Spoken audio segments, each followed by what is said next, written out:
Hello class 7th। आज प्रश्नावली 4.1 का आपका कौन सा क्वेश्चन है? 6th क्वेश्चन है। उसमें आपने क्या करना है, समीकरण बनानी है। 4 भाग उसके दिए हुए हैं, जिसमें पहला भाग है कि इरफान कहता है कि उसके पास परमित के पास जितने कंचे हैं उनके 5 गुने से 7 अधिक कंचे हैं। इरफान के पास 37 कंचे हैं, तो इससे आपको समीकरण बनानी है। देखिए इरफान कह रहा है, यानी इरफान के पास कितने कंचे हैं वो आपको पता है, ठीक हो गया। हमें ये नहीं पता कि परमित के पास कितने कंचे हैं, तो सबसे पहले इसमें हम मान लेते हैं कि माना परमित के पास जो कंचे हैं वो हमने ले लिए m। कितने ले लिए हमने? m, right.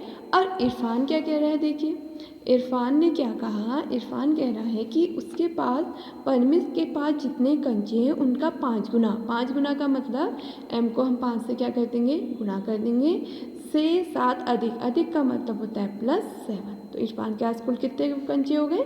5m + 7। लेकिन अकॉर्डिंग टू क्वेश्चन, यानी प्रश्नानुसार, प्रश्न में आपसे ये कहा गया है जो इरफान के पास कंचे हैं, इरफान के पास जो कंचे हैं वो टोटल कितने हैं? 37 हैं। अगर आप देखते हैं ये हमने निकाले कि इरफान के पास इतने कंचे हैं और प्रश्न में दिया है ये इरफान के पास है, यानी है तो एक ही व्यक्ति इरफान, तो ये दोनों आपके क्या हो जाएंगे? बराबर। तो आपकी समीकरण क्या बनेगी? 5m + 7 = 37, right. अब इसी में सेकंड पार्ट देखिए कि लक्ष्मी के पिता की आयु 49 वर्ष है। जो पिता की आयु है कितनी है? 49 वर्ष। अब प्रश्न में और क्या कहा है? उनकी आयु लड़की की आयु के 3 गुने से 4 वर्ष अधिक है। यानी हमें पिता की आयु पता है, लड़की की आयु नहीं पता है, तो हमने लड़की की आयु क्या मान ली यहाँ पर? y मान ली। कितनी मान ली? y वर्ष। तो पिता की आयु हम निकालेंगे। पिता की आयु के लिए उन्होंने क्या कहा है? पिता की जो आयु है वो लड़की की आयु के 3 गुने से, लड़की की आयु का 3 गुना मीन्स 3 से गुणा कर दीजिए। कितने वर्ष से ज़्यादा है? 4 वर्ष से ज़्यादा है। तो पिता की आयु कितनी हो गई? 3y + 4। फिर प्रश्नानुसार, प्रश्न में आपसे क्या कहा है? जो पिता की आयु है वो कितनी है? 49 वर्ष है। ये भी पिता की आयु है और ये भी 49 वर्ष पिता की आयु है, तो दोनों क्या हो जाएंगे? इसके में भी समीकरण बनाने के लिए दोनों हो जाएंगे बराबर, राइट। इसी में तीसरा वाला क्वेश्चन देखिए, इसमें क्या रखा है कि अध्यापिका बताती है कि उनकी कक्षा में एक विद्यार्थी द्वारा प्राप्त किए गए अधिकतम अंक, यानी विद्यार्थी के अधिकतम अंक आपको दिए गए हैं, किए गए न्यूनतम अंक का दुगुना। न्यूनतम अंक हमें नहीं पता है, तो हमने न्यूनतम अंक कितने मान लिए? न्यूनतम अंक हमने मान लिए l, ठीक है, न्यूनतम अंक। तो अधिकतम अंक कितने होंगे? अब देखिए क्वेश्चन में जैसा कहा है वैसे पढ़ो, बन जाती है समीकरण। 6th क्लास में भी सीखा था आपने। अध्यापिका बताती कि उनकी कक्षा में एक विद्यार्थी द्वारा प्राप्त किए अधिकतम अंक प्राप्त किए गए न्यूनतम अंक का दुगुना। न्यूनतम अंक का दुगुना मतलब 2 से l को गुणा कर दीजिए, धन 7 यानी +7 है। और प्रश्नानुसार अकॉर्डिंग टू क्वेश्चन अधिकतम जो अंक है वो कितने दिए हुए हैं? अधिकतम जो अंक हैं वो आपको कितने दे रखे हैं? 87। तो ये भी अधिकतम अंक है, ये भी अधिकतम अंक है, तो इसलिए ये दोनों क्या हो जाएंगे? आपके बराबर। तो समीकरण क्या बनेगी? 12 + 7 = 87।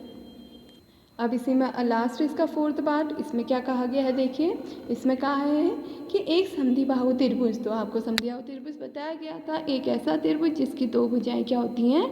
बराबर होती हैं। और अगर आप कभी भी त्रिभुज बनाते हैं तो नीचे की ओर बने हुए कोण आपके क्या होते हैं? आधार कोण, और ऊपर बना हुआ कोण होता है शीर्ष कोण। तो इसमें क्या कहा है? एक अब देखिए समबाहु त्रिभुज में दोनों भुजाएं क्या हैं? मान लो हमने बराबर ली, तो इनकी जो सम्मुख कोण आते हैं ये और ये, यानी आधार के कोण भी आपस में क्या होंगे? बराबर। अगर एक कोण b है तो दूसरा भी कितना होगा? b। तो उसने कह रखा है एक समद्विबाहु त्रिभुज में शीर्ष कोण, जो आपका ये शीर्ष कोण है प्रत्येक आधार कोण का दुगुना है। आधार कोण क्या है? b, तो उसका दुगुना 2b। तो हमारे पास यहाँ पर जो आधार कोण है वो क्या है? b है। और शीर्ष कोण क्या हो जाएगा आपका? शीर्ष कोण हो गया कितना? आधार कोण का दुगुना, राइट। और आपने फिर पढ़ा था कि त्रिभुज के तीनों कोणों का योग कितना होता है? 180 डिग्री होता है, 6th क्लास में पढ़ा था। तो देखिए त्रिभुज के 3 कोण कौन से हैं? b, b और 2b। तो b + b + b 2b बराबर कितना हो जाएगा? 180 डिग्री। तो कितना हो गया ये? 2b में b जोड़ो 3b, 3b में b जोड़ा 4b = 180 डिग्री। ये क्वेश्चन आपको समझ में आ गए होंगे इक्वेशन बनाना।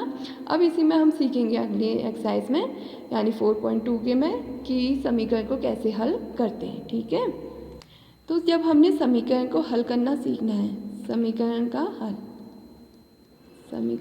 हल, तो ये हल कैसे करेंगे, एक इनमें कुछ रूल याद रखना कि जैसे हमारे पास कोई भी समीकरण दी है, हम इसके दोनों तरफ कोई भी संख्या जोड़ते हैं तो समीकरण सत्य होती है। ठीक है, कोई भी संख्या दोनों तरफ समान संख्या घटा दें तो भी समीकरण सत्य होती है। गुणा करें या भाग करें समान संख्या से तो भी समीकरण आपकी क्या होती है, सत्य होती है। तो जब हमने समीकरण को हल करना है, हल करने का मतलब होता है इसमें जो चर राशि होती है उसका मान ज्ञात करना। मान ज्ञात करने के लिए पहले हम सिर्फ प्लस माइनस यानी जोड़ और घटाने वाले ही सीख रहे हैं आज। अगर हमारे पास चर राशि के साथ प्लस में कोई संख्या है यानी अचर पद है तो हम उतना ही घटाते हैं दोनों तरफ, दोनों पक्षों में। और अगर हमारे पास यहाँ पर -5 होता तो हम दोनों तरफ उतना ही अचर राशि को जोड़ देते। जैसे ये है x + 5 = 6 है, आपको इसको हल करना है, यहाँ पर चर राशि के साथ प्लस है तो हम क्या करेंगे, दोनों पक्षों, हमने बताया था ना इक्वल की इधर एक पक्ष होता है बायां पक्ष, इक्वल के उधर दायां पक्ष, तो हम यहाँ क्या लिखेंगे, दोनों पक्षों से 5 घटाने पर, क्योंकि यहाँ पर प्लस का साइन था, तो क्या बनेगा आपका x + 5 - 5 =